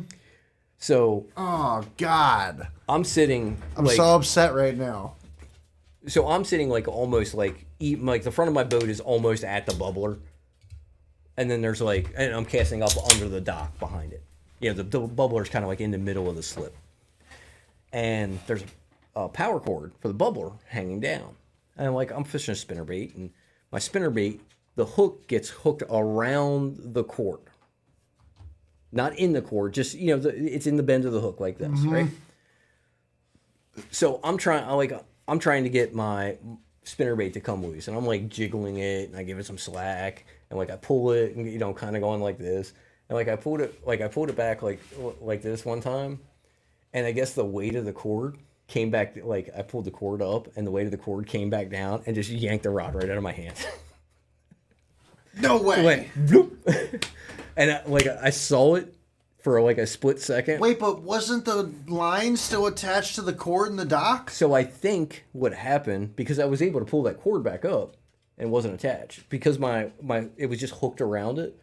When the rod shot forward, it shot the hook off of it. But dude, it had to be right there next to the dock. So it was in this slip. I took a silver buddy and drug a silver buddy around. I mean, it was 6 foot of water. Drug a silver buddy around. Couldn't find anything. My buddy Ken, he's at my club. He was fishing a tournament too. He was fishing the same dock.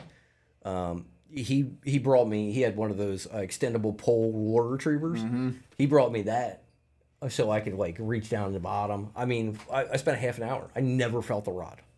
That's crazy.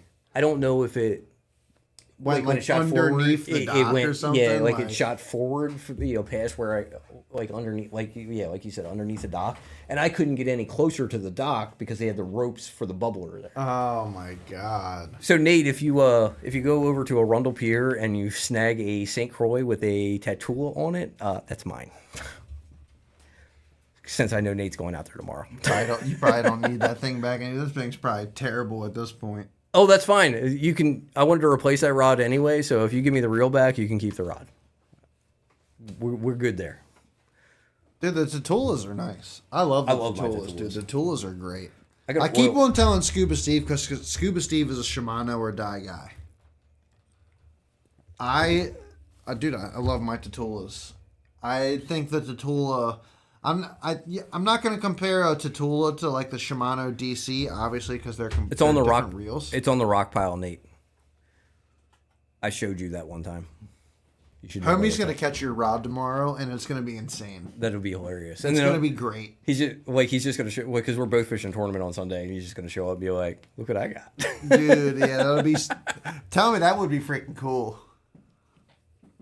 Yeah, that would be super cool. So anyway, like that's winter fishing. We kind of got off track there, but you can keep your baits limited in the wintertime. You don't need, a billion different crankbaits.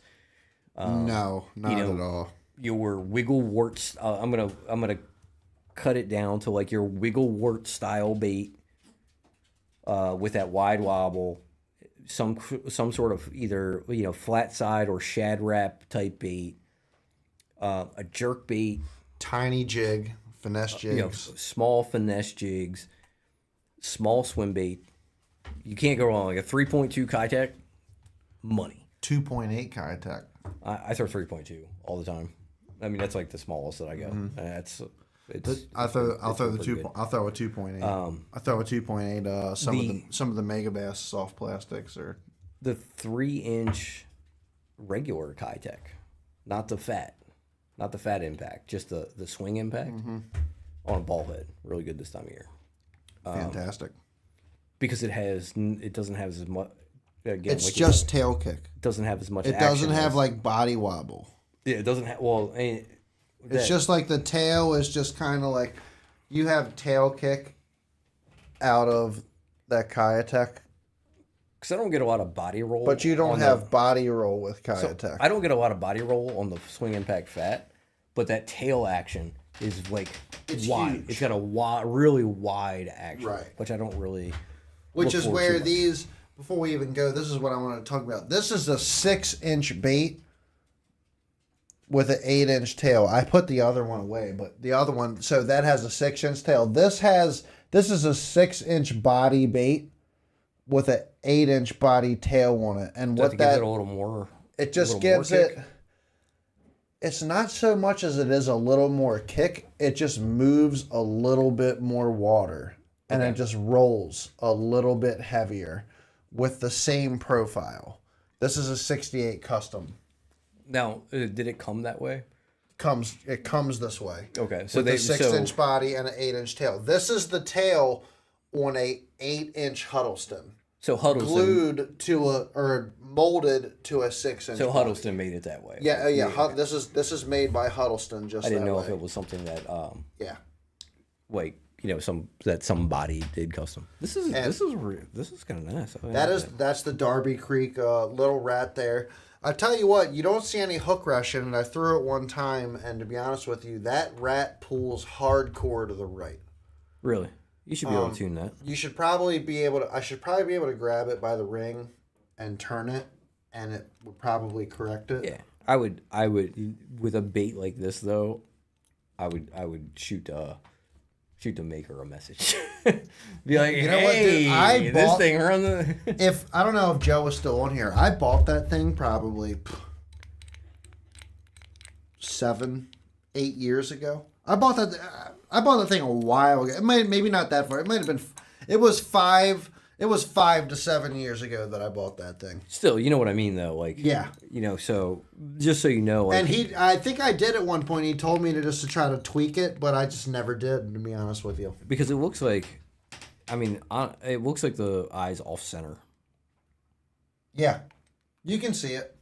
which would make sense. Like, so it runs. needs to be it runs bent this up. way, right? Yes, So it you needs to need- be bent up and then back to the left. And you need to bend it in the direction that it runs. So if it's running right, you want to bend the hook to the right. So whatever direction it's running, same as tuning a crankbait. So if it's running off, like if it's running off this way, you want to bend this hook eye this way. Do you bend it that way or do you twist it that way? So There's a bend and then there's a twist. You know, there's different motion. So it would depend on. I don't again, think Joe's here anymore. I could honestly message Joe. Joe would tell me how to tune that thing, no doubt. I would say it's probably a bend because it's just. I mean, it's just an eye screw. So it's not like it's anything. You can probably just bend that, and it doesn't take much. It's usually a little easier with crankbaits because the eye's the other way. And so you're all you can just bend them one way or the other. But it's same concept. I mean, if it's running. I mean, you can look at it and tell that it's cockeyed. Oh yeah, you can look right at it. But same thing with crankbaits. If you have a crankbait running to the right, if you're looking at the eye of the crankbait, you want to bend It's it also to like that same direction. That freaking thing looks like it's like digging too. If you look at it, it looks like going down into the water and just pulled up. Maybe, I don't know. That's a. You can tell that I've thrown it once or twice because you don't see any rash in the paint. Yeah, that's a that brand paint new job bait. was brand new. It's a brand new bait. So it's a great bait. I think I only paid like $60 for that. Oh, that ain't bad. It's phenomenal. No, that's not bad for a bait. It's like great. that. I wouldn't pay that. Different. Well, but that's the thing. You can take this tail off. You can put a different tail on it. Yeah, This is a rat tail. You can put a paddle tail on there if you want. I would probably go with it more of a rat style bait, like the bigger, chunkier rat. If I was gonna buy like something like that. What, like like one of the Buca rats, something like that? Like what's that one rat? What's that one rat that you have? Spro rat? No. What's that one rat that you have that I like? The brown one. Oh, my sneaky rat? Yeah, stuff. Yeah, like if I was gonna go for a rat, like I would go for something something in that range. The sneaky rat, you go for sneaky rat or the I can't remember. The Nez rat. The Nez rat is one of the great ones. There's another one that I really like. That's real popular. I can't remember what it is. It's very popular. Yeah, it looks like it has rabbit ears. It's pretty cool. Like the ears lay back. Oh, the throwback bunny. Yeah. Throwback page bunny. Yep. It doesn't even have a tail. It's just got the little rabbit knob on the back. Yeah, that's the throwback bunny. No, the one I saw definitely has a tail. Maybe they make different models. Nope. And that's different then. I mean, it is what it is. All right, OD. You have OD rat. I've definitely seen those. Not that. OD rat. Trap rat. You got. I don't remember. Johnny rat. Johnny Rat. Johnny Rat makes a good rat. Might have been Johnny Rat. Johnny Rat makes a good rat. I think it might have been that one. That one does sound familiar. Johnny Rat makes a good rat. Like I would definitely like I could see the. I mean, I could see. Yeah, I could definitely see me throwing something like that certain times. Yeah. Oh, but after storms a lot, stuff like that. It's But I do like. I mean, like. I've really wanted a 7-inch slammer too. I just don't want to pay that much money for something. Like to me, it's not worth it.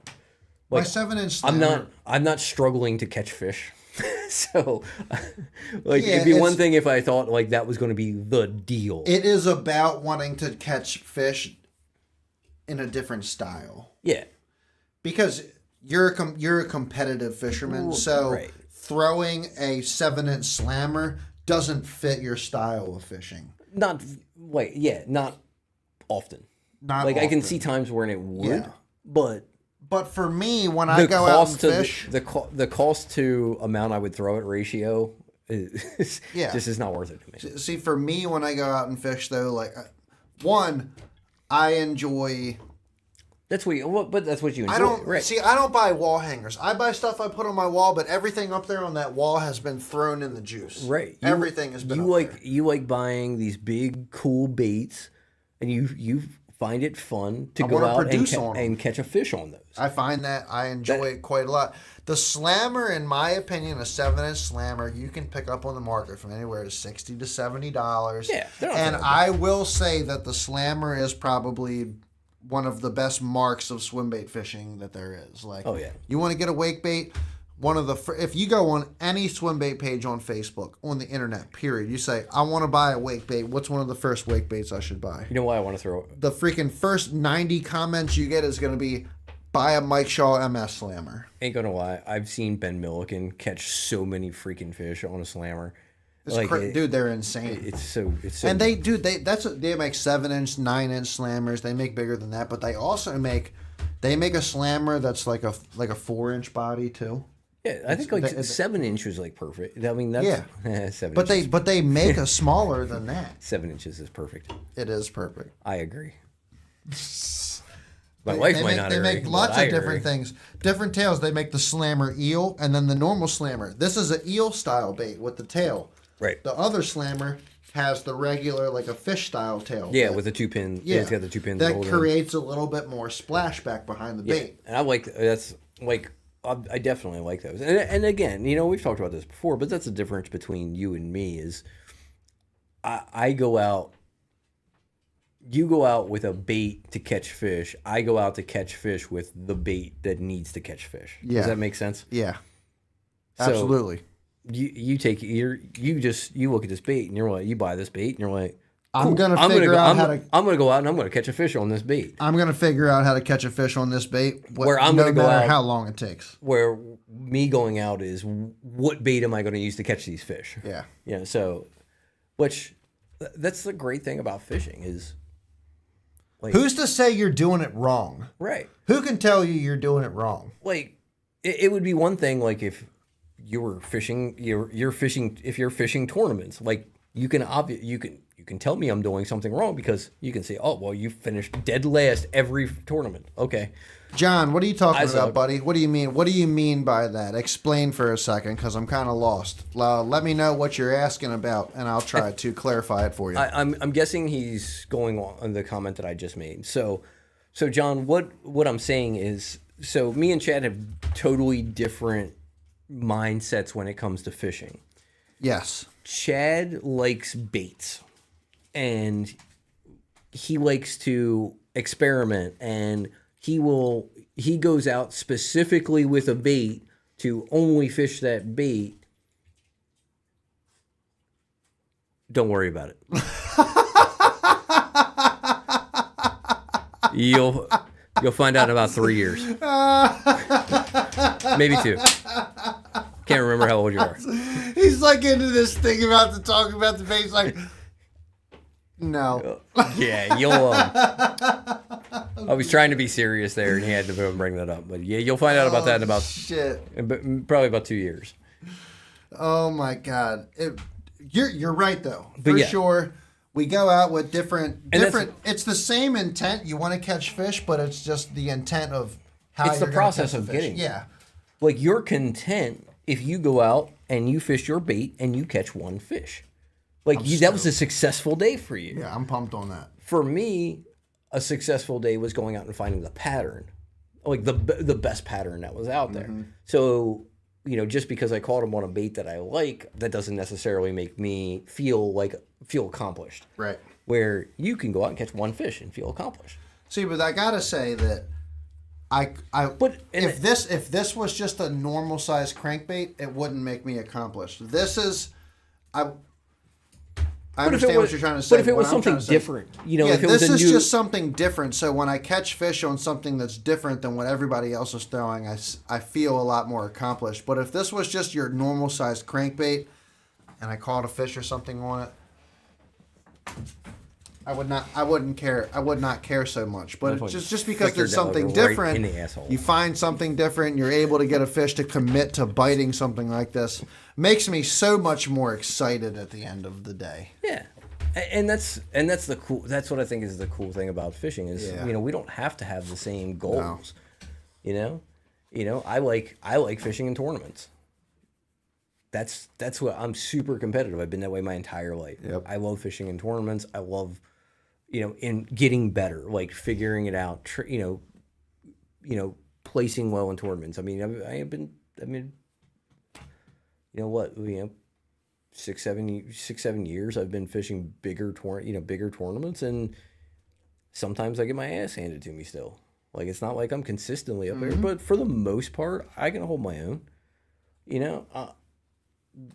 and Nate were never really outside of aside from that one tournament, you know, we were never really outside the top 10, which you know what, out of 100 boats, that ain't that bad.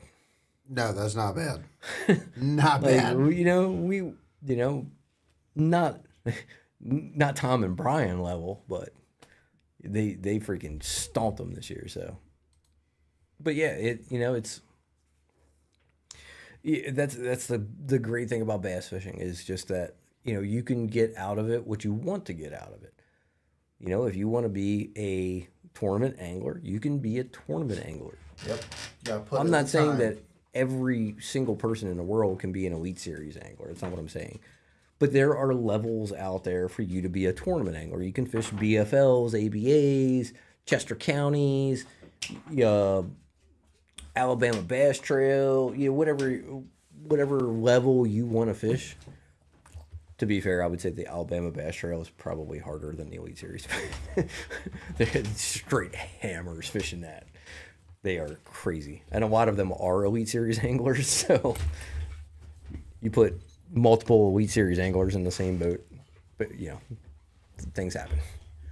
But anyway, so and if you don't want to be a tournament angler, there are all of these niche things that you can get into that if that's what you enjoy, then it's fine.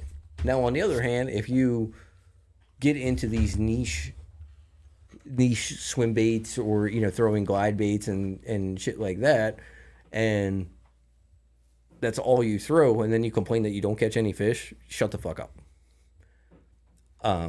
Because you're not doing what you need to do to catch the fish. It's just not, exactly. It's not a sustainable pattern. It's not a sustainable pattern. Period. No, it's only it's only even a pattern for a couple of situations a year.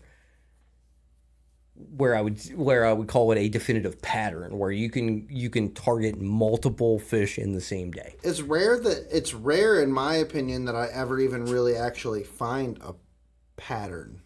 Right. Maybe once or twice a year. Is that accurate? Yeah. Once or twice a year. For the most part, I'm throwing that thing and I'm just trying to catch the attention of that one random fish that wants to eat it. Yeah, and that's about it. And you catch one. It's not a pattern. It's random, essentially. And I know and you don't go out there and you fish for 4 hours and throw a glide bait for 4 hours. You'll throw a glide bait for 20, 30 minutes, and you pick up a crankbait and you throw that for a little bit, and then you pick your glide bait back up. It's not like you're throwing it for 4 hours straight. You're just trying to find... Go from the glide bait to the mag draft. If nothing's producing in between one of those, then I'm picking up like a crankbait because I'm like, I gotta get a fish in this boat. Yeah. And, nobody's... I know you like cranking, so... like, it's my favorite. Who doesn't like cranking? I love cranking. Love cranking. I fell back in love with cranking this year. Love cranking, dude. Love it. I kind of got out of cranking. Like, so... the last year or two, I started, in most of the situations where I was cranking, I was throwing a chatterbait. A lot, Which is a good method. So it's great. I kind of got out of that whole cranking thing. And this year I really fell back in love with cranking. Mm-hmm. And it helps that I caught a 6-pounder doing it. Boom. Right there. In the gunpowder. On the UMA. On the UMA. On the UMA. Oh, look right there in the top corner, UMA Lure Co. Go there right now. I'm pretty sure if you go on UMA's Facebook page, he's got a discount code for you guys, possibly right now. I think it ended. Did it end maybe yesterday? I think it ended yesterday. It ended yesterday. You guys are shit out of luck, actually. Sorry. It was a good deal, too. It was like 30% off. Yeah, it was a great deal. You guys freaking missed out on the best crankbait on the market. It was funny. It was almost like we planned that. Yeah, almost like we planned that. We definitely did not. We don't. Sorry, guys. We do not plan anything. No. Yeah. We planned for these Friday nights, and that's about it. So I started throwing a crankbait more this year. Throwing a crankbait more again. Don't get me wrong. I am a hardcore cranker. It just a lot of those situations where I would throw a square bill, shallow cranking, I was throwing chatterbait. Mm-hmm. And I caught fish. That's just how I'd caught fish. Like you get into these like trends where I won't say trends because trends makes me sound like you're following something that you saw on the internet. You get into these situations where you catch some fish on a bait and you just keep throwing that bait because you have confidence in it, And prior to that, you would have been throwing something else in that situation. Yep. But now because you have confidence in this bait, I'm throwing this bait in that situation. So you'll if you ever when you look back and you think about things like once you spend a couple decades bass fishing, you'll look back and be like, man, why don't I throw that bait anymore? You could walk into my office at my house where all my fishing tackle is, and like I could probably point out 100 baits that I used to throw and used to smash them on, and I just don't throw them anymore. It's not because they don't work. It's just because I found something else that I have confidence in that situation. Tubes. I don't throw a tube anymore. Not because I didn't catch fish on tubes in the past, just because I don't throw a tube anymore. You found something else that just tickles your pickle a little bit more. I flip, now I flip, I'll flip a creature bait, a sweet beaver or something like that. Not because the tube doesn't work, just because I just don't throw it anymore. A lizard. Ew, did you just fart, Bubs? That's really disgusting. So a lizard, 6 inch, 5 inch lizard, 6 inch lizard. I don't throw a lizard anymore. Think a lizard stopped catching fish? No. No, still hammers them. Yeah, 100% for sure, still hammers them. And I'll pick it up every now and then. That's what you want to throw. And I'll throw it for like 5 minutes and not get a bite and be like, these damn lizards don't work anymore. And I'll just put it down and I won't pick it up anymore. I'll go back to fishing whatever worm that I've decided that I need to throw. So it's crazy how you can go through bait trends. Bubs has a cord caught around his wiener. So you go through those bait trends. That's different. That's smallmouth fishing. Miles said I caught one on a tube with him. Also, that just happened to be the only thing I had on the deck that I could skip. Is that the day that you just had nothing? I had everything set up for deep water, and in the morning we started out throwing some topwater. So I had like some topwater baits, and then I had like all my deep water, like drop shots and stuff. We were fishing up on Conowingo. So we're going down this bank, and we're throwing topwater, trying to pick up an early fish. And there's this floating dock. It's out off the bank, and I shine my live scope under it, and I'm like, "Hey, Miles, there's some fish under there." And I'm looking around. The only thing that I have on my deck that I can skip is a tube on a jig head. So I'm like, whatever. I picked it up and went, skipped it up under this dock and caught a 2-pound smallmouth. It's like, all right. I was like, I told you there was fish under there. It was pretty funny. Scoped it. Yeah, there were actually 2 fish under there. I only caught one of them though. The other one wouldn't eat, but it was pretty funny. And I believe we miss a check. Did we miss a check by one spot? Didn't we? I believe you guys did. You missed a check by like a very small margin. I can't remember if that was me. Well, no, me and Tony missed a check by a very small margin. I can't remember if me and Miles got a check or not. I think we just missed. Oh no! Me and Miles got a check. Yeah, we got third that day because we were in first. We were in first until the last 2 teams weighed in. We were in first all the whole way in. There's like 30 boats. We're first the whole way in until the very last 2 boats weigh in, and one weighs in like 16 and the other weighs in like 15 3/4 or something. And I think we had 12 3/4. But yeah, we were like, oh man, we're doing all right. Like, yeah, we might be all right. Yeah. And then blue, just like, hey man, third ain't terrible. Herb just came up and went. Were you surprised? No, not at all. That he just laid his elephant dong across the scale, right across the front deck of my boat. So we are about to reach that 2-hour mark, though. We are, and I'm kind of tired. Getting a little tired, but hey man, appreciate you coming on here, talking with me tonight. Yeah, it's good to be back on. We appreciate Santa Claus for coming on tonight and hopefully keeping us, making sure that we're hope those are comfortable for you, buddy. My boat's for sale, FYI, Anybody's interested? Paul 2003 champion. Paul wants a size 21-foot Falcon, pal. I actually want a size 20-foot Falcon. He wants a size 21-foot Falcon with a 500R on the back of it, pal. Just a 250 Yamaha show. Okay, 500R. You didn't hear that. Falcon F20 TE. Yeah. With 8-foot power pole blades. Yeah. Yeah, see, Santa Claus is he's like, do it. I mean, whenever I see a picture of one, that's what happens to me. He just goes, bling. He's ready for that. For me, however, pal, I just want a PB. I want Trump to be back in office. Oh, I don't. So I'm sorry, I even just said that. I don't even want Trump to be back. I just want Joe Biden to be out of office. Yes, exactly. Like I don't want Trump because he's a cunt. He's such a little bitch. But man, at least my gas was God, cheap. Biden sucks. At least my gas was cheap, but God, Biden sucks. Trump just said mean things. Yeah, I wasn't a huge fan of Trump, but like my retirement was a big fan of Trump. Exactly.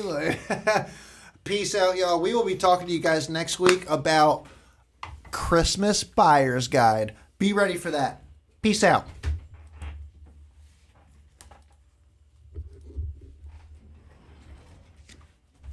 That was fun. That was a good one. Yeah. We only got off track like once or twice. We like to do that. Yeah, all the time. Honestly, it just makes for a good show in my opinion, because like you gotta talk about random shit. There's been a lot of times I have definitely noticed when we like go off topic or do something like that, we get some more engagement talking about some stuff that's kind of random. Hey, do you remember that one time we went off topic about talking about cars for like an hour, and we had more engagement than we've ever had about talking about cars than fishing?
See what you have.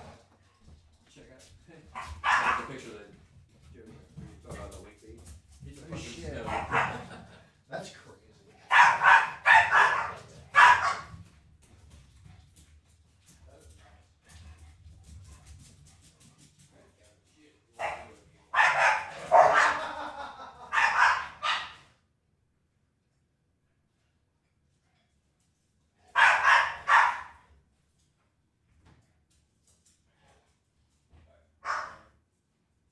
Thanks for coming tonight, Gold.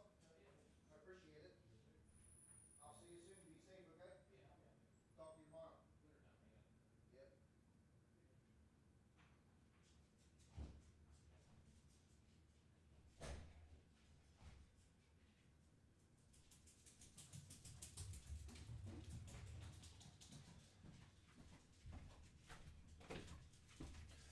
And I've been waiting on this moment for all my life. Oh, oh, oh. Oh, oh, oh.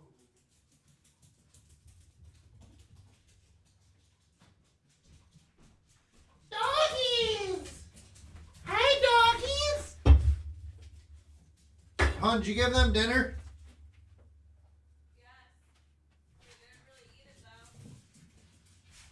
What'd you put in there? Egg in there or anything?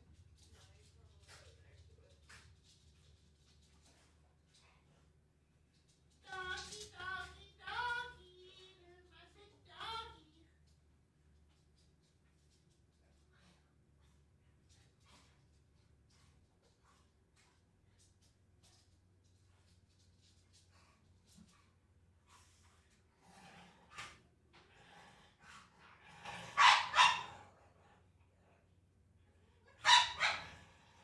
Doggy.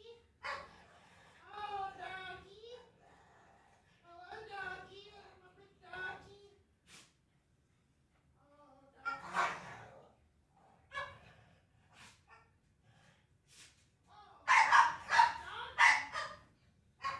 Big doggy. Oh, oh. Hello, Dubbers. Hello, Mr. Dubbersons. What are you calling, Mr. Dubbers? Ooh.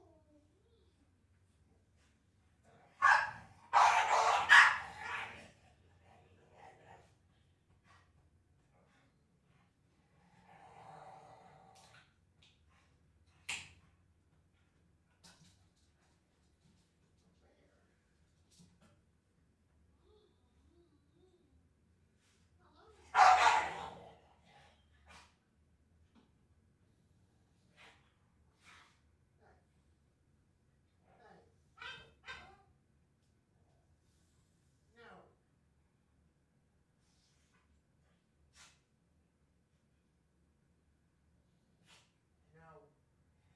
No. No. No. No.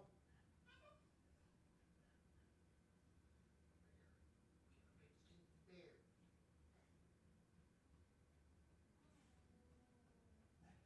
No. No.